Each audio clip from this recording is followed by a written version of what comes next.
저는 장기이중 서약을 고등학교 3학년 때 부모님 허락 없이 그냥 해버렸습니다.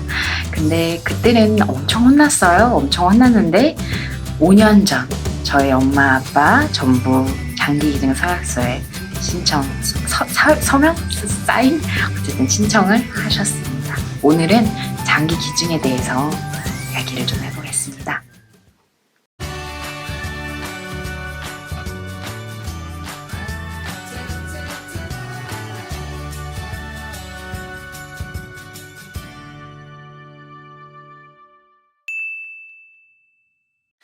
안녕하세요. 병원 밖에서 만나는 의사, 병원 밖 의사 김유연입니다.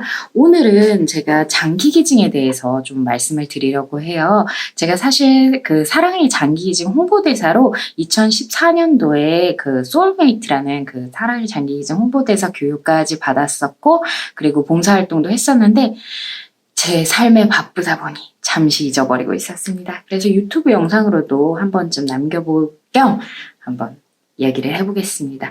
일단 제가 장기 기증을 하게 되었던 계기, 정말 사실 계기라고 할 것도 없는데 계기와 함께 그 장기 기증에 대해서 걱정되실 부분들에 대해서 답을 좀 해드리고, 그리고 그 장기 기증에 대해서 제가 사실 이걸 읽으면서 그 저희 병원에 있더라고요.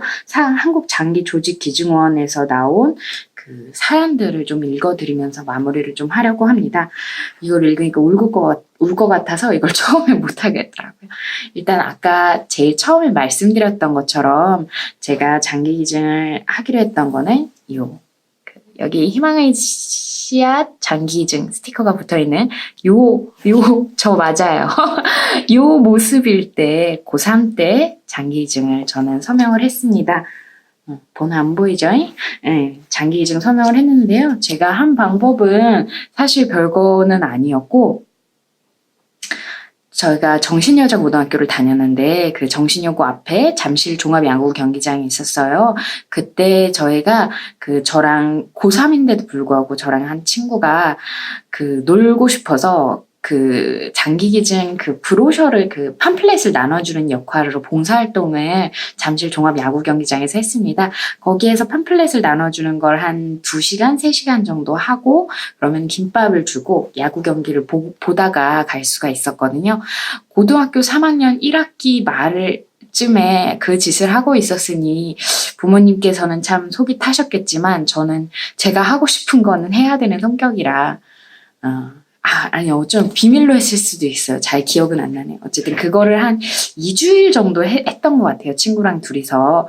근데 그 과정에서 사실 장기 기증을 하는 게 저는 당연하고 자연스럽고 또 사실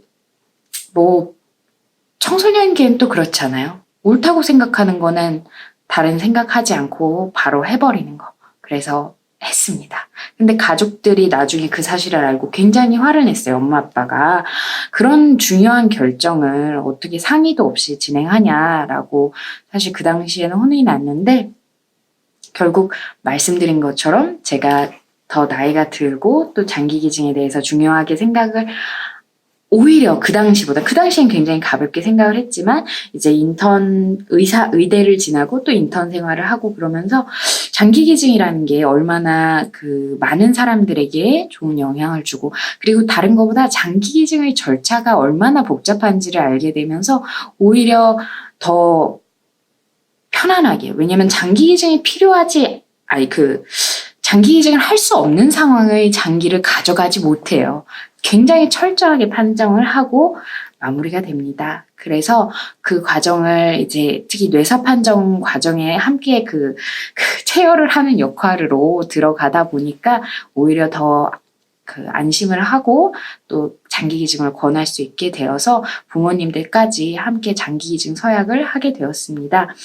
일단 장기 기증에서 이제 가장 걱정이 되시는 부분은 말씀드린 것처럼 장기 기증을 하게 되면은 가지러 오는 거 아니냐, 누가 떼어가는 거 아니냐 이런 걱정을 사실 하실 수도 있어요. 아무래도 특히 중국 같은 경우는 실제로 떼어가는 경우가 있다고들 하는데 그거는 이제 장기 기증 신청 이런 거와는 무관하겠지만 저희가 장기 기증이라는 거는 전부 사후 혹은 뇌사시에 진행이 되게 됩니다. 그리고 뇌사 판정이라는 거는 말씀드린 것처럼 그렇게 간단한 일은 아니에요. 간단한 일은 아니고 제가 절차를 외우지는 못해서 한번 나와 있는 거를 참고로 말씀을 드리겠습니다. 일단 뇌사라는 것이 뭐냐면은 사고 또는 질환으로 뇌의 모든 기능이 상실되어 자발 호흡이 불가능하고 혼자서 숨을 못 쉬는 거예요. 식물인간이랑은 다릅니다.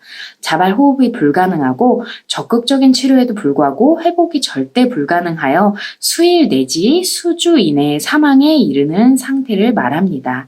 뇌사 상태가 되면 장기기증을 통해 다른 생명을 살릴 수가 있습니다. 그래서 이 상황에 대해서 이제 결국에는 장기기증을 할 수 있도록 제가 하고 싶은 부분에 맞춰서 다 모두가 장기기증을 똑같은 방식으로 하는 건 아니에요.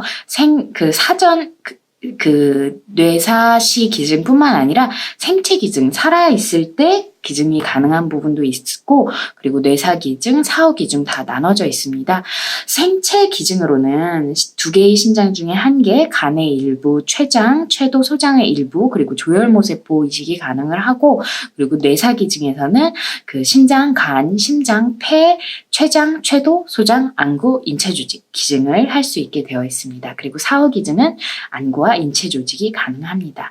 저는 사실 생존시 장기 기증까지는 아직 할 용기가 나지 않습니다. 제가 건강관리를 열심히 하고는 있지만 잘하고 있지는 못해서 저희 장기들이 저에게 매우 필요하고 간절해지는 순간이 올 것 같아서요. 그 부분까지는 용기를 내고 있지 못하지만 사후 기증은 어차피 내가 죽고 난 이후니까 전혀 저는 상관없다고 생각을 하고, 실제로 제가 의대에 제 장기를 해부를 위해서 기증을 할까라는 생각도 했었는데, 일단은 해부 기증보다 혹시라도 어떤 생명을 살릴 수 있는 역할을 할 수 있다라고 하면은 그쪽으로 좀 해드리고 싶은 마음에 장기 기증을 대학 기증보단 장기 기증 쪽을 선택을 하게 되었습니다.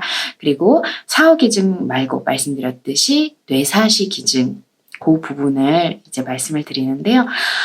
뇌사시 장기 기증을 했을 때는 총 9명의 생명을 구할 수가 있습니다. 간, 심장, 그리고 2개의 신장과 폐, 췌장 등 최대 9명을 구할 수 있는 I Save 9.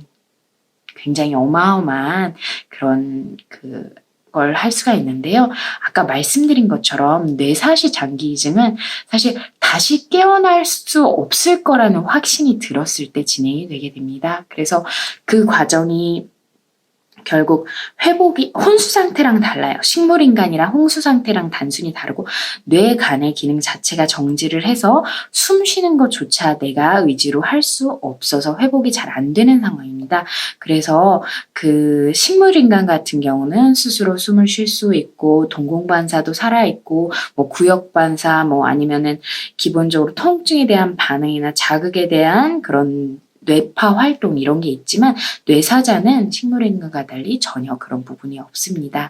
그래서 뇌사 상태일 때만, 그리고 뇌사 상태일 때 거의 혼자 그러는 것이 아니라요. 의사들이 최소 2명 이상이 판단을 해서 결정이 되게 됩니다. 그래서 말씀드린 것처럼 뇌사 판정 기준 자체도 굉장히 까다롭고, 한 사람이 결정을 하는 것이, 한 사람의 의료진이 결정을 하는 것이 아니라 여러 단계를 걸쳐서 진행이 된다는 것을 한번 강조를 드리고 싶어요.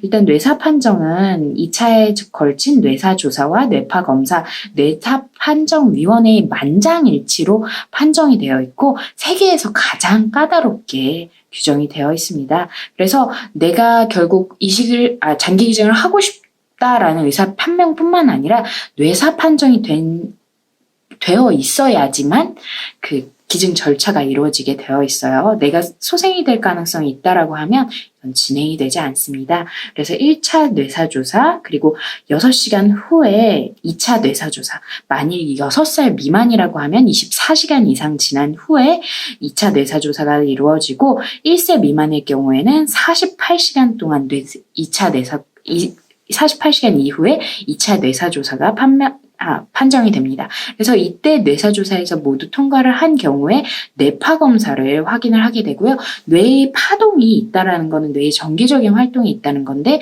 전혀 없다. 30분간 평탄 뇌파가 판정이 되었을 때 그 뇌사판정위원회가 만장일치 판정을 하게 되는데요. 의료진과 비의료진이 포함된 4에서 6인이 만장일치로 뇌사를 판정을 하게 됩니다. 그래서 이 이후에 이제 장기 기증 절차가 진행이 되게 되는데요.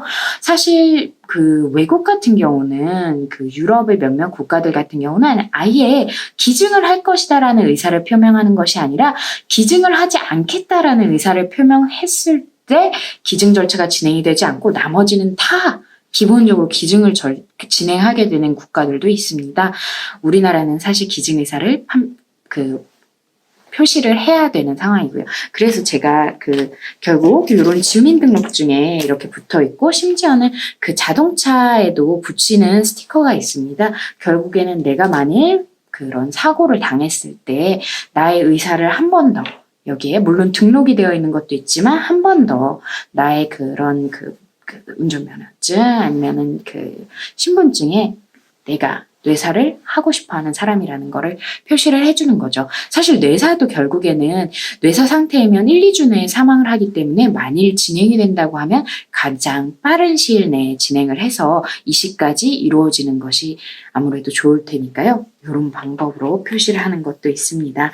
그래서 결국 말씀드린 것처럼 장기 기증을 이제 신청을 할 수가 있는데요. 장기 이식센터라든지 아니면 말씀드렸던 제가 하고 있던 사랑의 장기 기증 운동본부 이런 곳에서 진행을 할 수가 있습니다. 제가 링크는 아래에 내용에 같이 담아 놓겠습니다.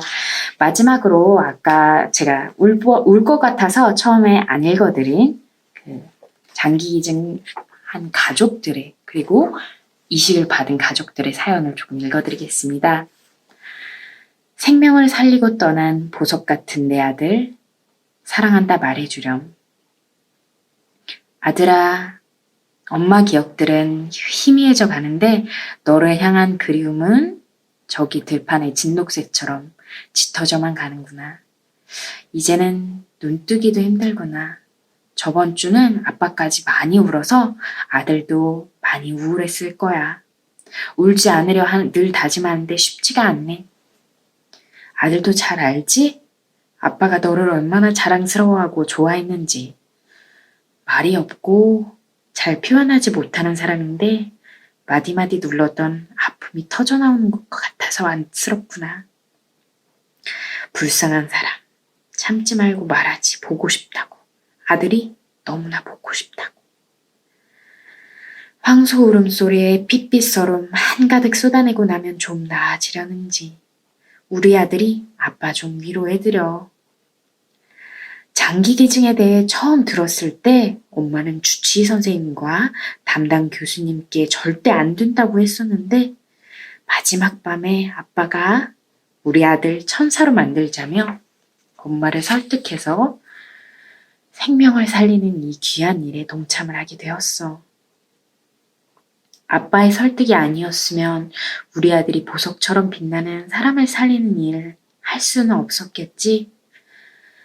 그런데 아빠는 그것도 마음에 걸리나 봐. 많이 아프진 않았을까? 2번 힘들게 한 것은 아닐까. 그런 생각 때문에. 하지만 엄마는 시간이 지날수록 더욱 잘했다는 확신을 가지게 되는구나. 지금 생각해보면 그 밤의 최후의 선택이 우리 아들을 다시 살렸다고 생각해. 나는 아빠에게 너를 다시 살려줘서 고맙고 정말 잘한 일이라고 말하고 싶다. 어려운 결정이지만 용기 내준 아빠에게 엄마는 무한한 존경을 보낸단다. 그런데 그렇게 태산 같았던 아빠가 저토록 슬피 우는 모습을 보니 아빠가 안으로 삼킨 슬픔의 무게가 너무나 무겁게 느껴지는구나. 얼마나 시간이 지나야 괜찮아질까? 아빠는 항상 엄마에게 보이지 않으려고 목욕탕에 가서 우시는구나. 여보, 마음껏 우세요. 소리내어 울어도 되니 참지 말아요. 엄마는 들키지 않으려고 하는 아빠에게 아는 척을 할 수가 없어서 속으로만 말하고 있다. 우리 슬픔이 다 마를 때쯤 또 하나의 승화된 세계가 찾아오려나 보다. 아들, 오늘 밤 꿈속에서는 꼭 아빠께 사랑한다고 말해주렴. 아직도 우리는 너에 대한 그리움으로 뜨거운 열병을 앓고 있단다. 영원히 잊지 못할 내 사랑. 어디 있니? 보고 싶구나. 2016년 4월 19일 사랑하는 엄마가. 울 줄 알았어요. 나는 울 줄 알았어.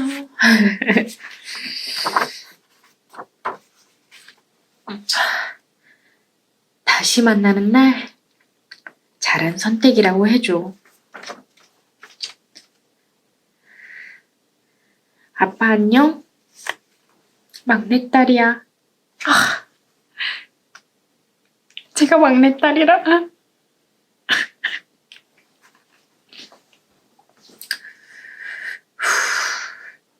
이번 여름이 유독 덥게 느껴지더라. 아빠는 괜찮았어? 그곳에서 아빠는 행복하게 웃고 있을 거라고. 아무 걱정 없이 우리를 지켜보고 있을 거라고 항상 믿었어. 그리고 지금도 믿고 있어. 아직 철이 덜 든 어린 막둥이라 아빠 마음 헤아리긴 어려울 것 같아. 하지만 아빠가 우리를 많이 사랑했다는 거 알아. 나는 누구에게도 당당히 말할 수 있어. 아빠는 그 누구보다, 그 어떤 부모보다 뒤지지 않을 만큼 우리를 사랑했다고. 그리고 나도 아빠를 사랑하고 존경해. 장기 기증을 우리 손으로 결정할 때 마음이 너무 아팠고 잘하는 걸까 수없이 생각했어. 근데 다른 사람을 살리는 일이니까, 정말 좋은 일이니까 아빠도 이해해 주겠지 생각했어. 지금도 너무 미안해. 좋은 일인 건 분명한데 아빠한테 왜 이리 미안한지. 어찌됐든 우리가 정한 일이니까 그저 아빠가 잘했다고 생각해 주길 바래요. 훗날 우리가 다시 만날 때 잘한 선택이라고 말해주길 바래요. 그리고 나도 아빠 따라 장기기증 희망 등록 신청하려고 해. 마지막 가는 우리 아빠 모습이 너무 멋있었거든. 존경스럽고 정말 멋있었어, 아빠. 감사하고 좋은 기억만, 사랑받았던 기억만 가득 안고 살아갈게. 이제는 꿈에서 미안해하지 마요. 환하게 잘 있다고 웃어주세요. 나 보러 와줘서, 아빠 마음 보여줘서 고맙고 사랑해. 2016년 8월 18일 사랑하는 딸.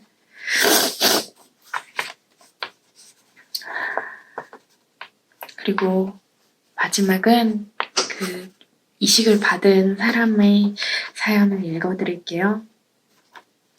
저는 약 4년 10개월 전에 심장 이식 수술을 받았습니다. 55년간 제 가슴에서 고동치던 옛 심장을 떼어내고 사랑의 심장을 기증받아 새 삶을 살게 되었습니다. 제가 처음 심장병을 알게 된 것은 2009년도 4월경이었습니다. 숨쉬기가 힘들고 특히 누운 자세가 되면 도저히 숨을 쉴 수가 없어 병원을 찾은 저는 확장성 심근병증이라는 진단을 받았습니다. 심장을 이룬 근육이 스스로 죽어감에 따라 심장이 늘어지고 커져서 수축력이 떨어지므로 결국 심부전으로 죽음에 이르는 병이라고 했습니다. 심장 이식 외에는 생을 연장할 수 있는 방법이 없고 이미 저의 심장은 건강한 사람에 비교하면 약 4분의 1 정도의 기능밖에 남아있지 않아서 언제 무슨 일을 당할지 모른다고 했습니다. 그러나 이식이 쉽지만은 않았습니다. 수술에 대한 부담감뿐만이 아니라 누군가는 죽어야 장기를 받을 수 있다는 사실 때문에 장기를 기증받는다는 것 자체가 죄스럽게 느껴졌습니다. 첫 진단 이후 저의 삶은 119, 응급실, 중환자실, 일반 병실 순으로 반복되는 사이클이었습니다. 전기 충격을 무려 100여 차례나 받았습니다. 나중에는 한두 발짝 걷는 것도 손가락 하나 까딱하는 것도 힘들었습니다. 이대로 버티다가는 그냥 죽겠구나 하는 생각이 들어 결국 2011년 심장이식 대기 등록을 하였습니다. 가슴에 쓰는 제세동기를 심어놓아 심장 상태가 좋지 않으면 갑자기 쿵 하고 충격을 줌으로써 공포감에 휩싸이기도 했습니다. 식욕을 잃어버려 한 숟갈 뜨기도 힘들었고 누워 자지도 못하고 앉아서 쪽잠을 잤습니다. 2011년 8월 4일 밤 드디어 저에게도 장식기 이식의 기회가 왔고 그 사랑으로 드디어 수술실에 들어갈 수 있었습니다. 13시간의 긴 수술 이후 전 놀랍게도 누워서 잘 수도 있게 되었고 시간의 흐름에 따라 점차 몸 상태가 놀랍게도 회복되었습니다. 저는 성악가입니다. 이식 후 100일이 되는 날 다시 태어난 저는 첫 연주를 하였습니다. 저도 울고 감객도 우는 감동의 음악회였습니다. 그리고 몸이 좀 더 회복된 2015년에는 아모르, 즉 사랑이라는 헌정 음반을 냈습니다. 거기에 다음과 같은 문구를 넣었습니다. 이 음반을 심장을 기증하여 주신 기증자와 그 가족께 바칩니다. 저희 심장이식 수혜자들은 다시 뛰는 심장으로라는 밴드를 통해 서로 교류를 하고 있습니다. 여기에서 누군가의 이식 소식을 접할 때마다 우리는 고인이 되신 어떤 분의 명복을 비는 댓글을 나누며 감사의 눈물을 흘립니다. 저는 3개월마다 병원에서 정기점검을 받고 있는데 병원에 갈 때면 항상 이식대 기자들이 일본에 있는 병동에 올라가서 그분들을 위로하곤 합니다. 그분들 중에는 장기 이식을 기다리다 상태가 나빠져 생을 달리하는 분들도 계십니다. 오늘도 이식을 기다리다 죽어가는 많은 분들이 있는데 운 좋게 이식을 먼저 받은 선배로서 기증 활성화를 위해 더욱 노력할 것입니다. 아울러 기증자 가족들에게 저희들의 건강한 모습이 귀한 사랑을 주신 분들께 작은 위로가 된다는 사실을 알았습니다. 건강하게 다시 덤으로 주신 생명을 귀하게 살겠습니다. 2016년 8월 심장이식 수혜자 임혜철. 네, 그렇습니다. 저는 정말 솔직하게 이야기하면 제가 어떤 삶을 살지 몰라서 장기 이식을 결정한 것 같아요.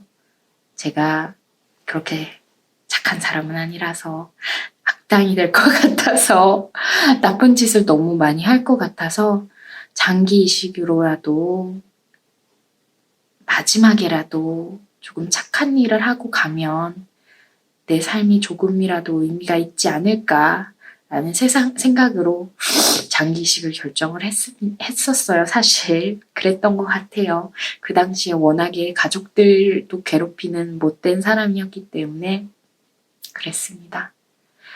그래도 저는 그 마음이 지금도 비슷한 것 같아요. 내가 어떤 삶을 살든 물론 좋은 영향력을 남기기 위해서 지금도 최선을 다하고는 있지만 그래도 죽어서 내가 모든 장기가 건강하진 않더라도 한 명이라도 도우면서 삶을 마무리할 수 있다라고 하면 그래도 의미 없는 삶은 아니지 않았나 생각을 하게 됩니다. 막 살진 않을 거예요. 그래도 마무리를 잘 좋게 할 수 있는 방법 중 하나가 아닐까 싶습니다. 혹시라도 저를 제가 장기 이식이 가능한 상태인데 가족들이 저의 마음을 뭐라고 해야 되지? 제가 2번 고생할까봐 안 하는 그런 일은 없을 거라고 생각을 하는데요. 만에 하나의 상황을 대비해서 영상까지 저는 장기 이식을 희망을 하고 또 사실 연명치료도 임종이 다가왔을 때 연명치료도 중단 의사로 이미 등록을 해놓은 상태입니다. 가족들이 존중해 줄 거라고 믿고 있습니다.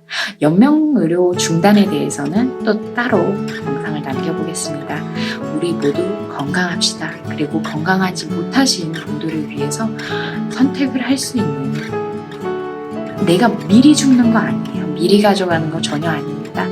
내가 되돌아올 수 없는 상황이 되었을 때 나의 것을 나누고 갈 수 있는 분들이 많아지길 바랍니다. 지금까지 병원 밖에서 만나는 의사, 병원 밖 의사 김유연이었습니다.